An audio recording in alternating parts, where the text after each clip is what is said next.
Hello, and welcome to the Geotechnical Engineering Podcast. In this episode of the Geotechnical Engineering Podcast, I'll be talking about Maurice Diong, PE, an engineer at Underpinning and Foundation Skanska. We'll be talking about deep foundations. And I'm your host, Jared Green, and this is the Geotechnical Engineering Podcast, a podcast focused on helping geotechnical engineers stay up to date with technical trends in the field. And with that, let's jump right into today's episode.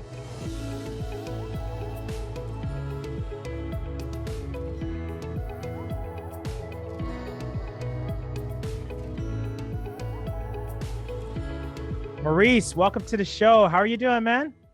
I'm doing great, Jared. Thanks for having me. Oh, no problem. I appreciate you being on here. I was really looking forward to our conversation. It's been a while since we've talked, but I'm glad that you could be here with us. All the pleasure is mine. Excellent, excellent. So I'd love it if you could tell us a little bit more about your career journey to date, and also tell us, what is it you do on a daily basis? Well, so it all started during my last year of college. I got an internship with Underpinning and Foundation Skanska. Sorry, yes. Okay, no worries. And then, yes, and then I did they have a small rotation program. So during that rotation program, you would jump from, you would do estimating, you would do engineering, design, operation, safety, and cost control. So I did a little bit of that. And by the time my internship ended, I got a job offer with Underpinning, and I stayed with them. So I'm part of the design team, and so what I do is submittals, sometimes in-house, sometimes some design. I help operations set up jobs. At this very moment, for example, I'm doing some estimating, and at times when they need me, I actually go to the job and I run a job. Yeah. That's awesome. And so the place where you got your internship, that's where you're working full time. That's where I'm working full time, and like I said, I do a little bit of everything. So even when I send an email these days, my signature says engineer, because I was like, okay, what am I? Am I still engineer? I just sign engineer, since I do a little bit of everything. Yeah. Excellent, excellent. Well, I talked to a lot of listeners that are thinking about getting an internship, and it's great to hear what you just said, because I can't stress it enough.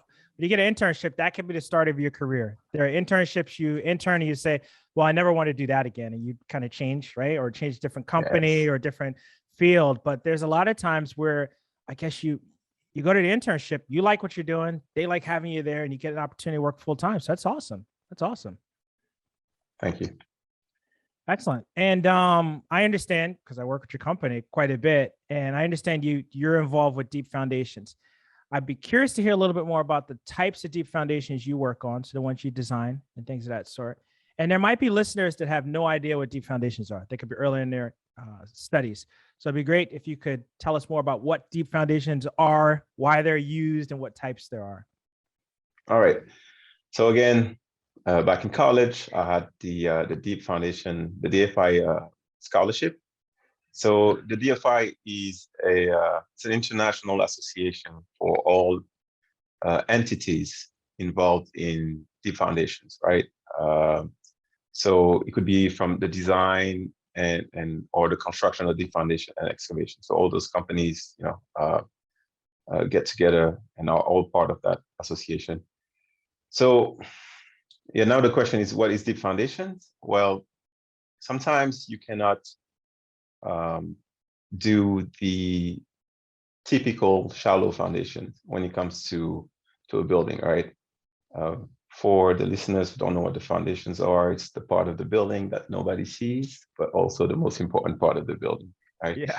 So yeah, so sometimes you can't do a shallow foundation, you can do a footing, you can do a mat, so you use piles, right? It can be drilled or driven, and you install them into the ground. So those elements provide some load capacity through bearing or friction. So I focus on micropiles, which are small diameter piles, and I think that's the only thing small about them, because it's setting up is pretty complicated, and there's a lot that goes into it. Excellent, excellent. And for context, what diameters are you usually looking at? Like, what's the smallest diameter that you've seen on a job? Well, I usually focus from, I think, anywhere from 6 inches to, I'd say, 13 and 3/8. Okay. But these days, I mean, people tend to push the envelope a little bit, and Yeah. you end up having like 18-inch microfiles. Okay. Yeah. Got it. But I like when it's around 12, 11 inches. Okay. And then for you, I mean, are you doing limited access work or your work is still outside? By outside, what do you mean? I mean, like, are you doing anything inside of like like when I think about micropiles or mini piles, sometimes it's inside of an existing building or you have to go in Oh, through a yeah. facade with a small rig. Then there's other times where, yeah, you have an open field, you have plenty of headroom and you're still using small diameter elements. But Whenever we have an open field, I'm actually happy. Like, yes, okay. it's open, it's Christmas, we're gonna have a good time. But Okay. no, I mean, being in New York City a lot of time, we have not a lot of headroom, so low headroom, and yeah, I mean, we got to work with what we have. Got it. Got it. And then there's a lot of different types of construction techniques for deep foundations. Be curious to hear a little bit more about those. What are you seeing?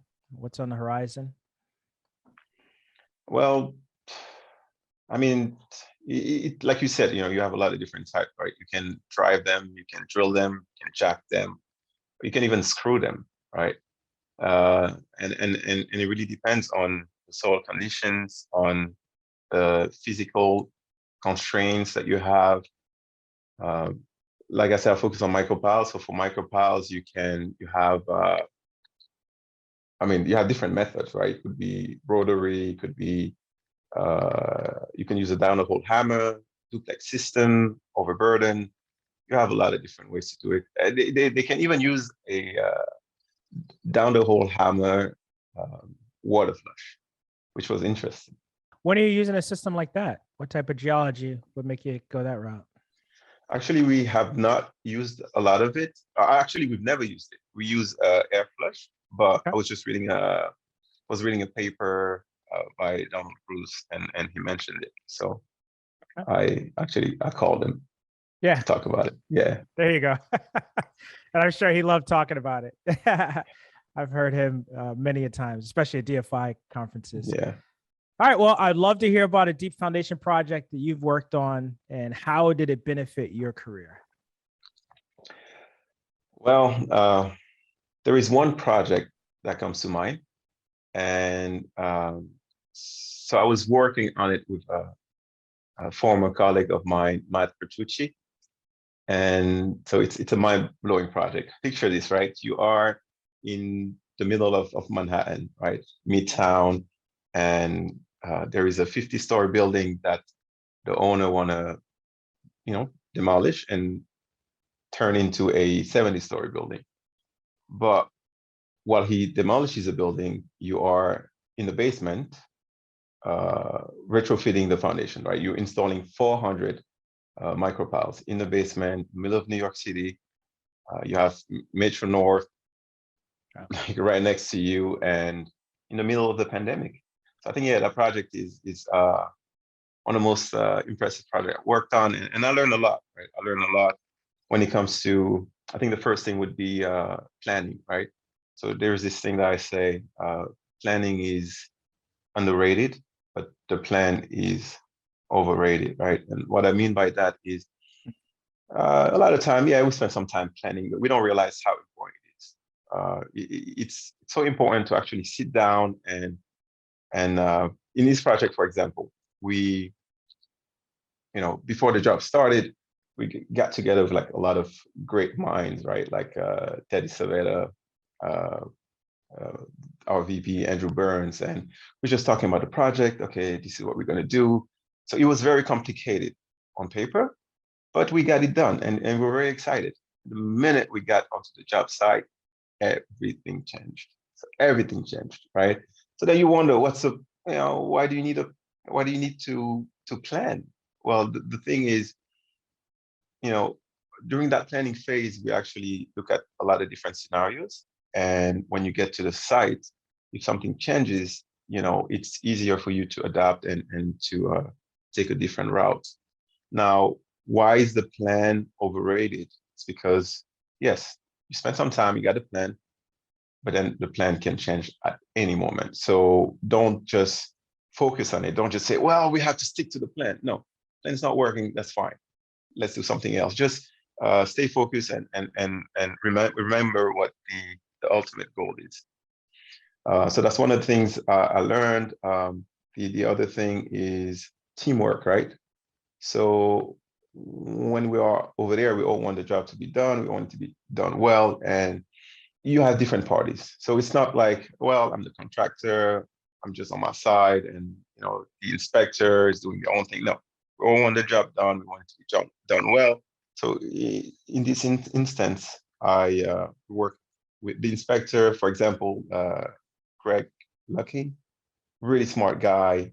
You know, he would of course check everything we do. And sometimes when there is like a certain issue, we would all get together, you know, and try to find a solution, right? And that's something that I think, you know, we have tendency to forget that, hey, we're all part of the same team. Yes, different parties, but we all want the job done safely and we want it to be done well. What else? Oh yeah, another thing I would mention from that I got from the job is how much knowledge you actually find in the field. So as engineers, you know, yes, we went to school for that, but experience is very important, right? And a lot of time we have tendency to neglect, you know, all the people in the field. But I mean, that pool of knowledge is just massive. So I would, you know, spend time talking to our foreman, Mike Miller, and you know, I tell him, hey, you know, this is what we want to do, but I don't know. I don't know if it's possible. And he's like, well, just get me this. I can do that. So it's. I think you know we need to spend more time talking to the people in the field, because at the end of the day, you know, like I have 5, 10 years experience, but that person has been doing that for 20 years. It's very important to talk to them. Yeah, I mean that project. I mean, you know, you know, from the design to coming up with some specific custom built rigs. Uh, it was crazy. You know, you get there, honestly, you know, you get there, it's daylight, and by the time you get out, it's night because you're in the basement, you never see the sun. Yeah. It was mad. Yeah. It's a good Yeah. feeling when you're able to, you know, you're working on something when it's nothing. Yeah. You're putting together calculations and then you're actually figuring it out in the field. It's a good feeling. I'm not gonna lie, you know, it was so hard at times. I was like, maybe it's time for me to retire. You know, like I don't know what am I doing, but you know, it's gotta be done. Yeah, Gotta be done. Gotta be done. yeah. So what kind of things change? You know, you get to the field and things have changed. What's changed? The logistics and you know, I mean, what kind of things change? I mean, energy, everything, Everything? everything. Okay, so this is the thing. Well, and again, that's the the importance of planning, right? So we have a long-term goal. We know what we want to do, install all the piles. Then we have some milestones. We have weekly goals. And so what we would do, Matt and I would sit down and then plan for the entire week. By the end of the week, this is what we have to do so that the other crews can, you know, keep working. Because at the end of the day, you know, cost is a driving factor. So we would come and, you know, we'd spend the whole time planning. Actually, we would even plan every day. So we plan for the week and then we would plan every day. Okay, tomorrow, this is how we're going to do it. This is what we're going to do. This is how long it's going to take. And then you get there in the morning and, you know, uh, the super tells you, well, you know, I think that's a good idea, but we won't do this today. We don't have time. We're going to do something else. So the whole week, the planning that you did, yeah, it's gone. So, okay, what do we do now? You know, or sometimes something really some crazy stuff happened. You have 12 feet of headroom, and sometimes you have less than that, and it's just impossible. So what do? No, you have to stop everything and then come up with an alternative. You see, just thinking about it, Thinking about it it's was kind of something else. stressful, right? Yeah. So yeah, kudos to John Saveda and Sons, that company. I mean, they did great. Awesome. And kudos to honestly all the crew, the laborers, the foremen, the operators, man, all really smart and talented people. So yeah, it wasn't easy. Yeah. Well, yeah, one of the things that was I won't say nerve-wracking, but one of the things that was a big eye-opener for me early in my career was just seeing that like you could design something, but there's so many different parties that are a part of that design being implemented. So you have your specialty foundation contractor, you have your excavator, you have all the trades associated with that, your general contractor, in some cases, maybe demolitions happen at the same time. So there's a lot of pieces, and trying to put that all together is crazy. I'm glad you mentioned all of that because it all happened at the same time. Oh my goodness. Yeah. Yes, it did. Yeah.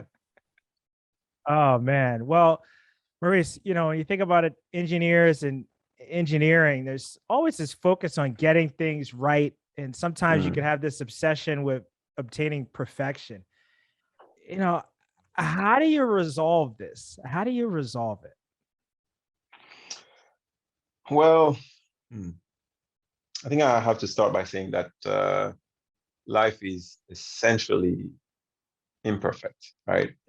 Okay. But when it comes to engineering, I was talking to a friend yesterday, and we agreed that the stakes are higher. We can't just, go halfway, right? We have to do it right because people's lives are at stake. And I think what's important is, I think that's also why we have tolerances. Like we want it to be perfect, but then you could do a design, for example, of let's say 4 foundations. You have different loads. So now what are you going to do? Ideal scenario would be you'd have the perfect size for a given load, but you're not going to end up having 20 different designs for. So, okay, what I'm trying to say, I guess, is it's important to remember that, we have to be practical, we have to be safe, and we have to be, and that cost also, plays a big role in what we do. And when it comes to perfection, I remember back in college, we were talking about, I think it was soils mechanic class. We were talking about consolidation. I think it was a time rate consolidation. And so they show you this graph and they tell you that at maybe within, 6 months, you reach 90% consolidation. But then for you to reach the remaining 10% would take you maybe an additional 6 months. So yeah, maybe that 100, and you never get actually 10%, right? 100%. So that extra 9%, is it really worth all that time, all that money? Like what is perfection? Is it getting to that 99%? Or is it really when you take all these different variables into account, the most effective solution? Maybe that's what perfection is, not always focusing on one item, because in our industry, there is a lot more variables involved. Yeah, you're absolutely right. And if you kind of lose sight of the big picture, you can miss that. You're fighting for that last fraction of a millimeter, and it might not make a difference for the overall project. Yeah, that's in some cases it may, but in other cases it may not. So it's like, you have to make sure you're thinking about that. That's true. Yeah. Excellent. Well, before we take our break, is there another, let's say, a final piece of advice you want to give engineers that are listening out there? Well, I would say, to take advantage of all the resources that are out there. When it comes to our industry, experience is very important. But what is experience really? People think of it as, the amount of time that you spend, doing a task. Like, oh, I worked in construction for like 10 years. Yeah, but what does it really mean? What have you done? So yes, I can say, like, in my position, I can stay maybe 10 years, And, yes, I'll have some experience, but I can also go and tap into, like, let's say, deep foundation, for example, DFI or ADSC or ASCE, and build a network. Like I said the other day, I reached out to Donald Bruce, right? I just email him and I call him, and then here we are talking about microfiles. And I mean, that's something that would have taken me maybe an extra year to learn, and I learned all that stuff within 10 minutes, right? So just remember to, to build a network. You're not alone. There's a lot of people out there, and they want to share. So take advantage of that. That would be my piece of advice. Oh, that's great. That's great. The reality is that, we're a part of an industry where people want to help. It's very rarely you're going to reach out to somebody and say, no, I can't help you with that. So that's a great piece of advice. Great piece of advice. So we're going to come back in just a moment, and we're going to close this one out with Maurice and our career factors safety in segment. Stick around.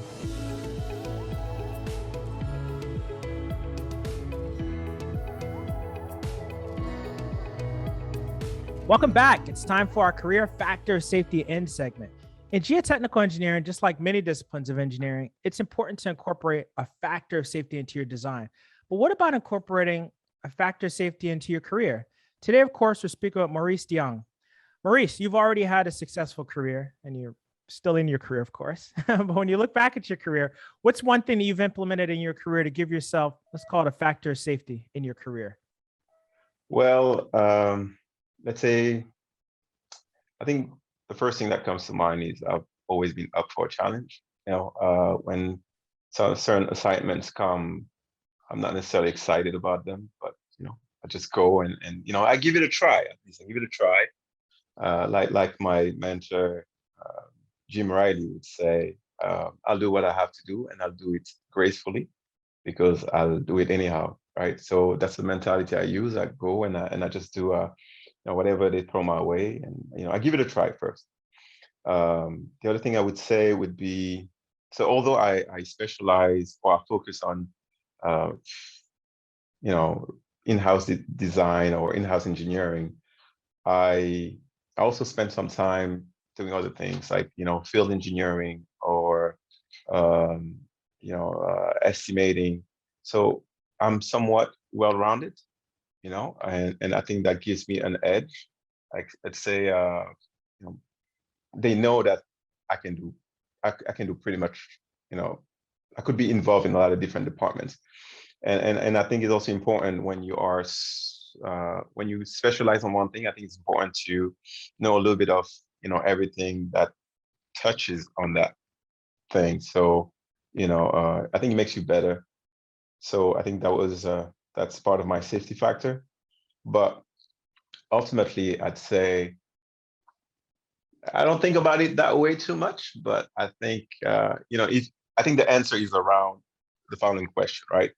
If you were to leave today, how would that impact your company, right?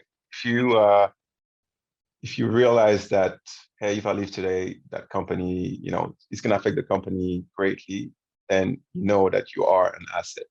And I think that's the greatest safety factor that you can. Out of state. I like it. I like it. Well, thank you so much for sharing that. There's great stuff there for those that are listening, and I appreciate you sharing that. And, the advice that you shared was great, not just for people starting out in their career, but, seasoned professionals. So thank you for that. If somebody was listening and they want to reach out to you, what's the best way for them to find you? On social media or email you want to share, Maurice? Yeah, I'd say come find me at Deep Foundation Institute. No, but okay. I'd say, I have an email. So it's M as in Maurice, okay. DIONG, my last name, 00@gmail.com. Excellent. Excellent. We'll make sure we have that in the show notes. Well, thank you so much for coming on. This is a lot of fun, man. Thank you for having me. I hope you enjoyed the episode today. We would love to hear your feedback, comments, and/or questions. Please feel free to go to geotechnicalengineeringpodcast.com, where you'll find a summary of the key points discussed in today's episode, that being episode 35, as well as links to any of the resources, websites, or books mentioned during this episode. Until next time, I wish you the very best in all your geotechnical engineering endeavors. Peace.